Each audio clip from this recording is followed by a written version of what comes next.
Câmara dos Representantes.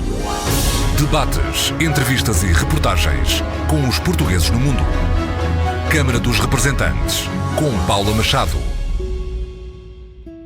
Nós temos uma grande comunidade portuguesa e luso-brasileira em São Paulo. Nós temos 250 mil portugueses inscritos. A tendência, tipicamente, do perfil destes portugueses é pessoas que têm hoje uma familiaridade enorme com os meios de comunicação.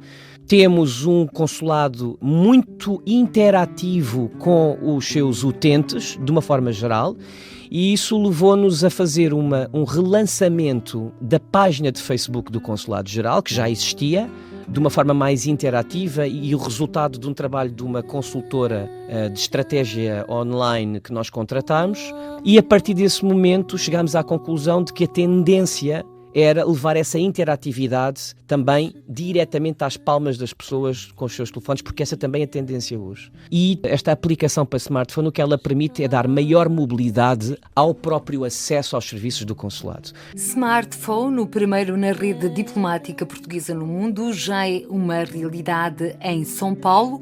Paulo Lourenço, cônsul-geral de Portugal em São Paulo, no Brasil, é hoje o nosso convidado.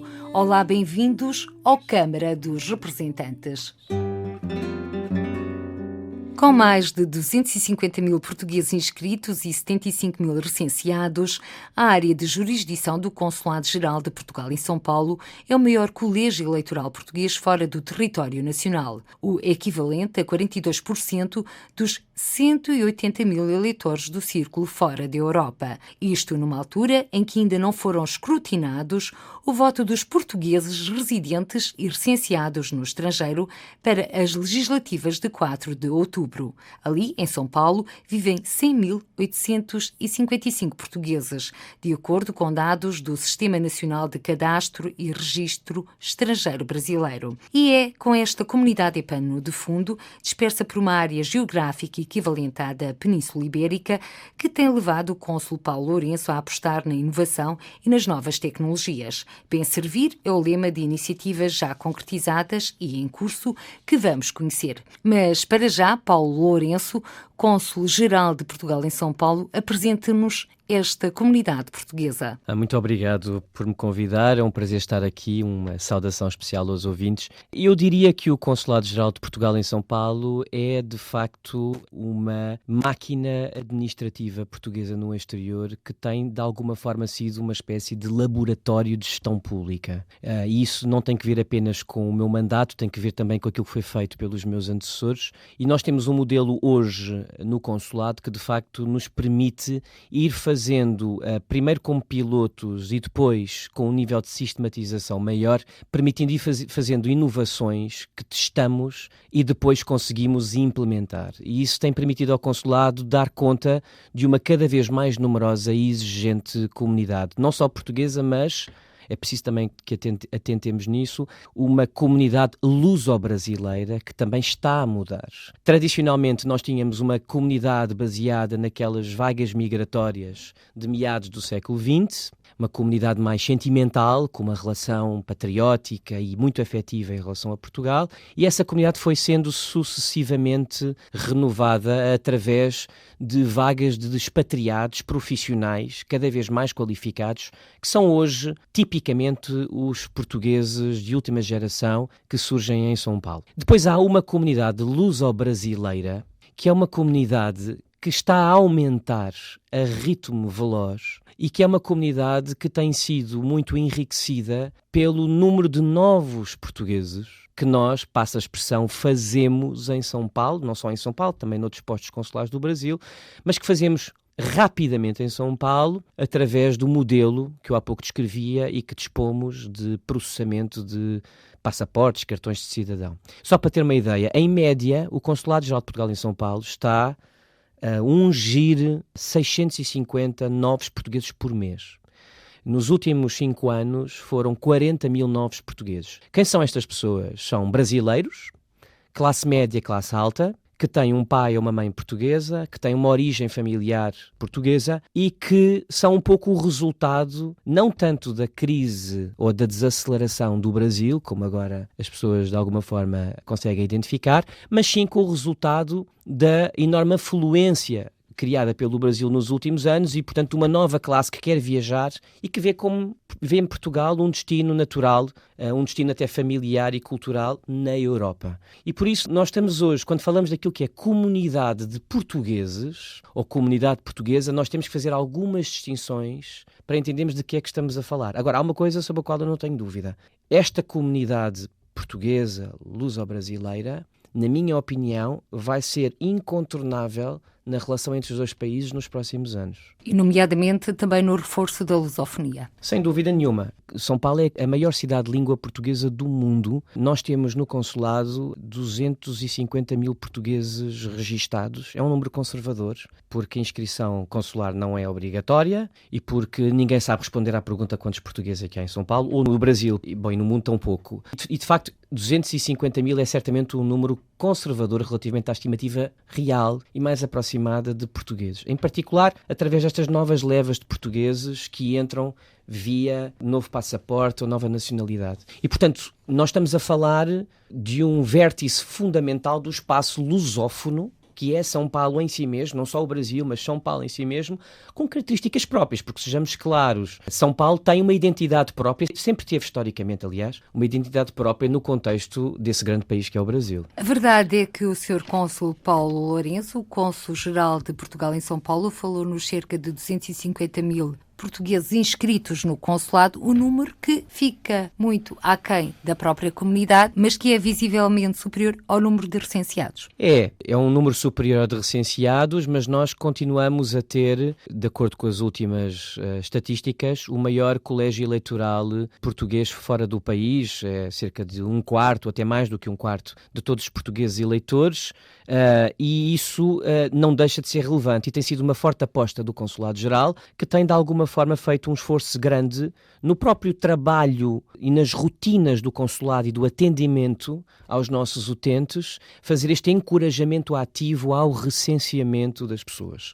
E, portanto, isso explica porque é que nós hoje, entre São Paulo mais Santos, temos 75 mil eleitores, que não deixa de ser também, simultaneamente, uma notícia feliz, mas ao mesmo tempo uma enorme responsabilidade, porque, como sucedeu agora, na altura das eleições, obrigou-nos a fazer também um esforço suplementar para tentar animar e apelar ao voto a todos estes portugueses e, em muitos desses casos, novos portugueses que não têm a mesma familiaridade com a vida política portuguesa. E agora a deixa para a próxima pergunta. O que é que levou o Consulado-Geral de Portugal em São Paulo a criar esta linha direta de contacto para tirar dúvidas aos portugueses residentes na sua área consular, no caso das votações para as legislativas, que já foram de 4 de outubro, mas cujos votos dos portugueses residentes no estrangeiro só serão escrutinados no próximo dia 14? Justamente a intenção de criar uma linha telefónica dedicada e um correio eletrónico eleitoral específico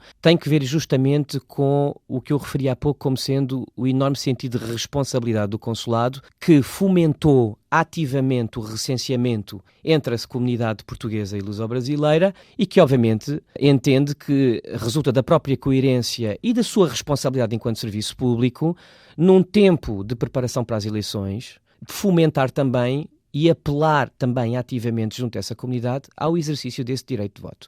E eu sou daqueles que acha que, de facto, a diáspora em São Paulo e no Brasil em geral, a diáspora portuguesa é, de facto, determinante para nós. E a diáspora portuguesa no Brasil é, na minha opinião, uma diáspora singular, específica e própria, que tem que ser abordada de forma específica e própria. É uma comunidade que tem uma relação importante com Portugal. O Brasil vai sempre fazer parte da nossa orla de interesses prioritários, é, como eu dizia há pouco também, a maior cidade de língua portuguesa do mundo, é a capital económica e cultural do Brasil e vai continuar a ser. Seria coerente, quanto mais não fosse, que nós fizéssemos um esforço também ativo para convidar as pessoas a exercer o seu direito de voto a fazer essa participação cívica, que eu acho que é também responsabilidade de serviço público do Consulado-Geral. Por outro lado, a nossa experiência diz-nos que em outros escrutínios eleitorais anteriores e até análogos, que há sempre motivos de dificuldade, questões com o recenseamento,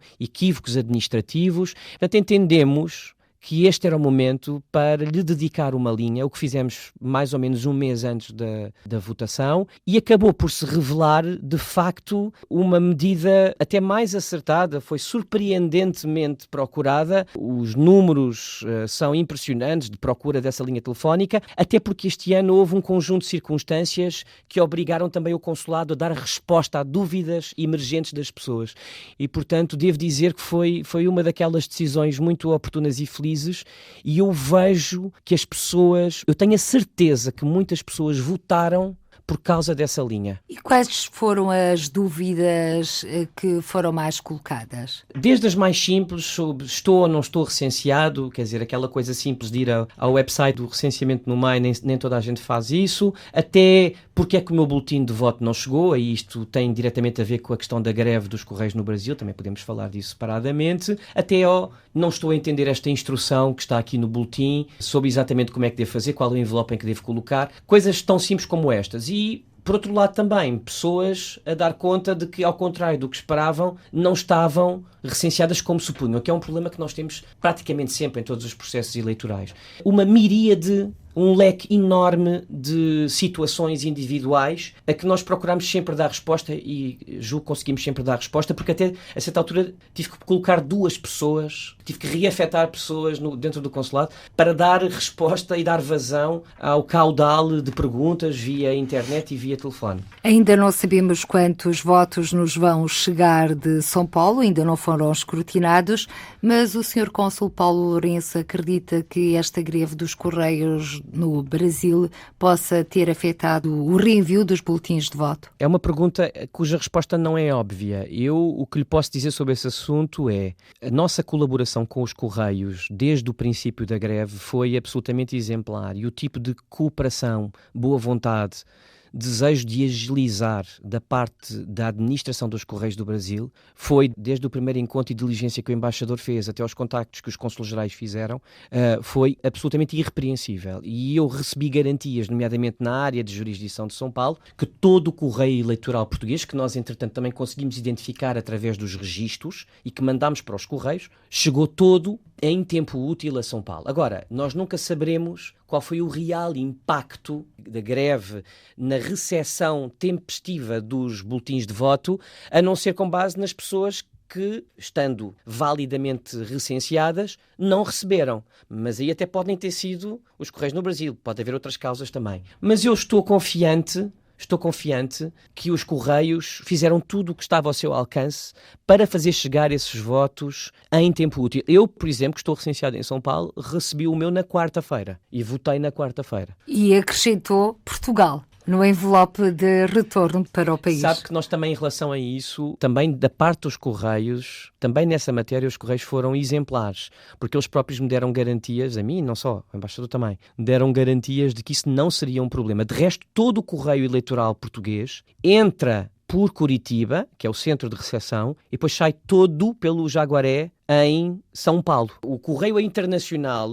que é expedido do Brasil, passa todo por São Paulo. Portanto, dá para ter aí alguma espécie de controlo e, portanto, nós dizemos toda esta correspondência eleitoral deverá acrescentar-se Portugal. E, portanto, isso também recebemos garantia dos Correios. A ver, vamos, no dia 14 deste mês de outubro, quando forem escrutinados o voto dos portugueses no estrangeiro. Olhemos agora outra inovação lançada pelo cônsul Paulo Lourenço, cônsul-geral de Portugal em São Paulo. Lançou o primeiro aplicativo para smartphones. Então aqui já não estamos só na área da diplomacia, estamos na área da diplomacia, inovação e criatividade.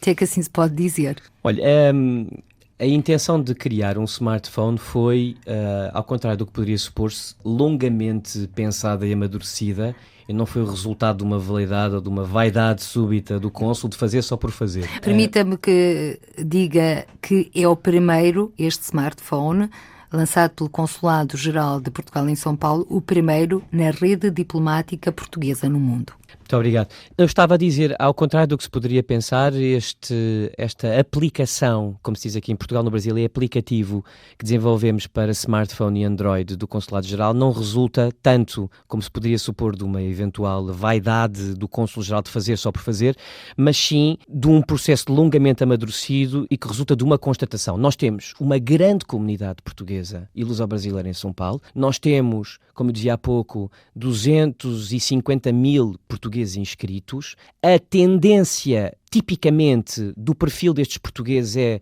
pessoas que têm hoje uma familiaridade enorme com os meios de comunicação. Temos um consulado muito interativo com os seus utentes, de uma forma geral, e isso levou-nos a fazer um relançamento da página de Facebook do Consulado-Geral, que já existia, de uma forma mais interativa, e o resultado de um trabalho de uma consultora de estratégia online que nós contratámos, e a partir desse momento chegámos à conclusão de que a tendência era levar essa interatividade também diretamente às palmas das pessoas com os seus telefones, porque essa também é a tendência hoje. E, portanto, foi a partir dessa necessidade de interatividade crescente que nós temos com os utentes. De facto, tem sido provavelmente a maior virtude do consulado, para além do seu modelo de funcionamento, é essa aproximação cada vez mais às pessoas. Levar o consulado para perto das pessoas, tanto em relação à forma como ele funciona, como em relação às permanências consulares, não é? E, de facto, esta aplicação para smartphone, o que ela permite é dar maior mobilidade ao próprio acesso aos serviços do consulado. E, de facto, tem sido uma experiência inovadora, mas muito enriquecedora para nós, porque nós vemos as pessoas a aderir e, ao mesmo tempo, temos utilizado esse aplicativo, essa aplicação, como uma ferramenta preciosa para notificar os utentes e para comunicar com os utentes, como aconteceu, aliás, agora recentemente com o apelo ao voto. Aliás, também para avisar os próprios utentes de que vão ter uma visita da permanência consular.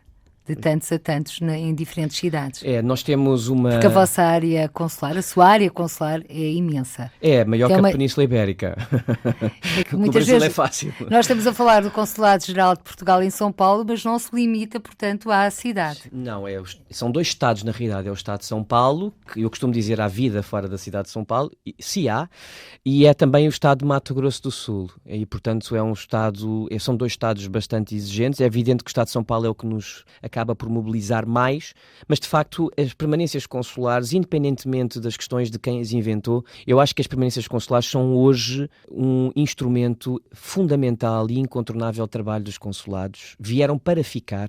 O futuro a partir daqui é saber o que é que nós podemos agregar ainda mais, que funcionalidades podemos adicionar às permanências consulares. A tendência é essa e eu acho que hoje é inquestionável o seu valor. Para o Consulado-Geral de Portugal em São Paulo, que tem uma jurisdição enorme, eu não hesitaria em qualificar as permanências consulares como uma revolução para o nosso trabalho, porque elas não nos limitaram a aproximar de comunidades distantes da cidade de São Paulo e a facilitar a vida dessas pessoas, elas conseguiram também ajudar-nos a fazer um mapeamento de comunidades, pequenos grupos, às vezes até grupos distantes e remotos de luso-portugueses que de alguma forma, por falta de contacto, tinham-se distanciado do país. E isso tem sido, do ponto de vista até, se quiser, sentimental, tem sido de facto impressionante. Por outro lado, nós temos aproveitado a presença do computador das permanências consulares para, obviamente, criar uma espécie de acontecimento à volta do qual nós moldamos oportunidades de seminários, encontros de negócios, etc.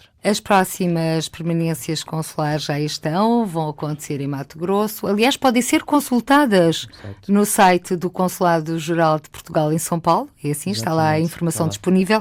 Aliás, também na vossa página do Facebook, que também pretende atingir não só a comunidade portuguesa, mas também a comunidade luso-brasileira e não só, a lusófona no seu todo, e todos aqueles que se interessam. Interatividade, no fundo, também, Sr. Cônsul, é a palavra-chave. É chave.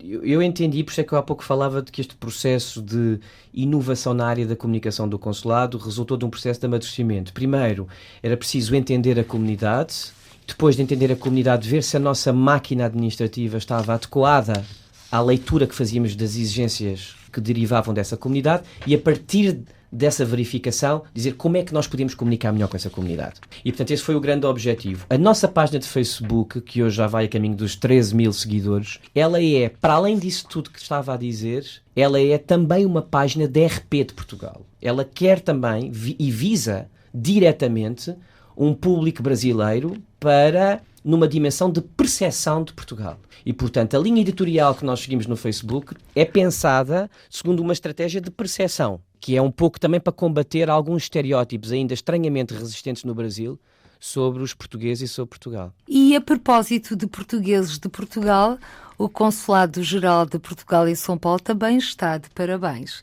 É que desde o dia 1 de outubro pode dizer-se que venceu uma etapa. A primeira internacionalização da Bienal de São Paulo chegou exatamente ao Museu de Serralves, no Porto, com os seus bons auspícios. Enfim, eu acho uma mostra que pode ser vista, recorda, até ao próximo dia 17 de janeiro do ano que vem. Sim, eu aliás recomendo vivamente a todos que possam para visitarem esta exposição da Bienal de Arte de São Paulo, este recorte da Bienal que teve lugar em São Paulo no ano passado, este recorte em Serralves, porque eu acho que de facto vale a pena. Eu atrever-me a dizer que em relação a algumas peças, elas ganharam com esta nova exposição em Serralves, em relação ao setup que tinham em São Paulo. Mas, só para dizer, em relação à Bienal de Arte de São Paulo, ontem o embaixador do Brasil, que esteve presente na inauguração, qualificava isto como um momento histórico. E eu, de facto, eu acho que é um momento importante. O facto dos dois países estarem a viver hoje uma relação excepcional e sem precedentes, eu não tenho grande dúvida, e acho que isto também tinha que passar pela arte contemporânea e pelos artistas e pela cultura. Se há coisa que de facto entre Portugal e o Brasil nos últimos anos teve um salto significativo foi a cultura. A relação entre as pessoas e a relação entre artistas e agentes da cultura privados e públicos. Isto foi um processo a várias mãos e resultou, no fundo, de um encontro feliz de vontades entre o presidente da Bienal de São Paulo, Luís Terpins, e o Consulado-Geral de Portugal em São Paulo. Foi o princípio de uma parceria. É evidente que houve depois o trabalho de várias outras pessoas, inclusive dos curadores da exposição, mas no fundo a ideia é esta, a proposta era esta. Porque é que a Bienal, que é uma das mais importantes bienais de arte do mundo, a segunda mais antiga do mundo, porque é que a Bienal de Arte de São Paulo não há de fazer itinerância internacional? Porque é que nós continuamos ainda assim, de vez em quando no Brasil, a ter esta relação defensiva em relação àquilo que se faz no Brasil? A Bienal de Arte de São Paulo no Brasil, que sempre teve participações portuguesas desde o seu início nos anos 50, a Bienal de Arte de São Paulo no Brasil consegue congregar os maiores artistas internacionais na arte contemporânea, artistas da arte contemporânea de língua portuguesa, consegue fazê-lo muito, muito bem, porque é que ela não há de levar o seu acervo e o seu significado para a Europa. Porque às vezes esta coisa do eurocentrismo não é apenas um problema dos europeus, também é um problema às vezes dos outros países. E no fundo o que isto faz é um pouco inverter a lógica da expectativa, que é, não, a Bienal de Arte de São Paulo já está aí há muito tempo e ela merece ser vista nos seus próprios termos. E portanto, este foi um pouco a proposta que nós fizemos ao Luís Terpins e obviamente para mim a grande vantagem disto tudo é que ela acontece pela primeira vez em Portugal e no provavelmente mais importante Museu de Arte Contemporânea português, onde aliás está magnificamente instalada e portanto eu fico muito feliz com o que aconteceu. Eu acho que é um passo gigante na relação da arte contemporânea entre os dois países. É pela cultura que vamos. Aliás, essa será também uma aposta do Consulado-Geral de Portugal em São Paulo, Sr. Cônsul Paulo Lourenço. É, sem dúvida nenhuma, tem sido uma prioridade, seguramente desde que eu cheguei. Nós temos uma agenda cultural intensa, estabelecemos parcerias e protocolos com as principais instituições culturais e artísticas de São Paulo, que, como sabe, são as mais importantes do Brasil, quer públicas, quer privadas. O Brasil tem, e São Paulo em particular, esta relação muito próxima entre o setor empresarial e financeiro e o setor cultural, graças às suas leis de incentivo fiscal, que são, aliás, magníficas. E, portanto, é óbvio que a nossa capacidade de fazer networking e de relacionamento com essas instituições permitiu-nos depois criar se quiser, ter um conjunto de condições favoráveis para poder trabalhar diálogos específicos com estas instituições. E, de facto, o que tem vindo a acontecer é isso, para além de que o Consulado tem, ele próprio, um centro cultural onde vai regularmente organizando exposições. A próxima inaugura este mês e é uma exposição justamente na área da arte contemporânea com uma grande artista plástica portuguesa contemporânea que é a Gabriela Albergaria e essa inaugura no final deste mês. O que é que podemos ver nessa mostra? Ela é uma artista plástica que vive atualmente em Nova Iorque, é uma artista internacional. Ela vai trabalhar sobretudo a dimensão simbólica do território, porque a exposição vai ser no consulado e portanto ela vai trabalhar, se quiser, o imaginário e o lado estético da questão da territorialidade possibilidade e inclusive vai fazer uma intervenção exterior no consulado. O consulado fica numa rua com muitos carros a passar e vai fazer uma intervenção magnífica na parede fronteira do consulado, ali na Rua Canadá, nos Jardins. Portanto, o convite está feito. Sabe o dia, Sr. Cônsul? 31 de outubro. Também a verdade é que nos dias de hoje é a economia que dá cartas, entre aspas. O Consulado-Geral de Portugal em São Paulo foi distinguido pela AICEP, Agência para o Investimento e Comércio Externo de Portugal, pelo trabalho realizado no ano de 2014, portanto, ano passado, no reforço das relações comerciais entre os dois países, na atração de investimentos, entre outras áreas. Como é que vê esta menção honrosa? É sinal que as relações comerciais, neste caso, estão de vento em popa entre os dois países, e neste caso entre São Paulo e Portugal, já que em São Paulo está radicada uma grande comunidade de empresários de origem portuguesa e portugueses. É evidente que essa distinção deixa-me muito, muito feliz e satisfeito, como não podia deixar de ser. Eu acho que ela não se limita a reconhecer o trabalho do Consulado-Geral de Portugal em São Paulo, onde de resto está localizada a Agência de Investimento e Comércio Externo para o Brasil todo, é no consulado que tem o seu escritório, mas é obviamente que esse reconhecimento, eu acho que é um reconhecimento também ao trabalho que foi feito pela própria Agência de Comércio Externo, que tem a sua equipa dentro do consulado, e acho que lhe é extensivo também. Bem, obviamente a colaboração que nós recebemos da Embaixada de Portugal em Brasília e todos os outros consulados. Isto é um trabalho em equipa, é um trabalho a várias mãos, isso é óbvio. Agora, eu acho que este prémio é um prémio que revela sobretudo, para quem acompanha as relações económicas e comerciais entre os dois países dos últimos anos, ela vê que houve mudanças significativas, ou seja, houve claramente um aumento das relações comerciais durante uma certa altura. De resto, sobretudo quando o Brasil estava com a economia mais vibrante, houve uma altura em que a nossa balança comercial se tornou favorável para Portugal. Isso foi uma novidade dos últimos anos e, entretanto, com a contração da economia brasileira, é evidente que virou um bocadinho a agulha. Hoje em dia interessa mais ao Brasil as exportações e, portanto, isso tem, obviamente, como consequência uma redução das suas importações. Mas há uma coisa que é óbvia para mim neste momento e que não é tão clara para toda a gente aqui em Portugal, que é a questão do investimento brasileiro em Portugal e a questão do investimento português no Brasil. Hoje, 2015, nós estamos a viver um momento excepcional de investimento brasileiro em Portugal. E quando nós chegamos ao final deste ano, provavelmente chegaremos à conclusão de que os números deste ano vão ser ainda mais expressivos do que os do ano passado, que já atingiram um pico em termos de números e estatísticas de investimento direto Pode-me brasileiro. recordar os números do ano passado, se é que tem de memória? Não tenho os números de memória, mas no ano passado as contas que me fizeram foi os maiores investidores estrangeiros em Portugal foram Brasil, Angola e China. Desses três, 46% desse investimento é brasileiro e, portanto, o Brasil foi, no ano passado, o maior investidor externo em Portugal.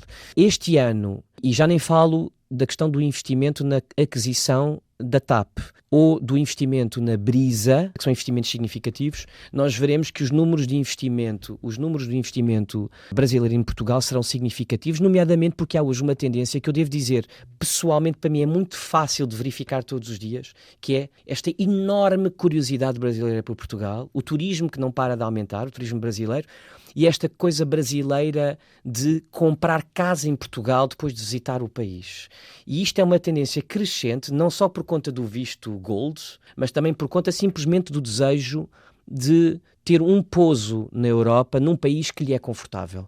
E isto, para mim, é um sinal claro de interesse brasileiro em Portugal e que eu acho que para os próximos anos se vai manter. Por outro lado também, uma coisa que eu tenho procurado dizer aos empresários portugueses, isto a propósito do que estava a dizer sobre a balança comercial, sobre as relações económicas e comerciais.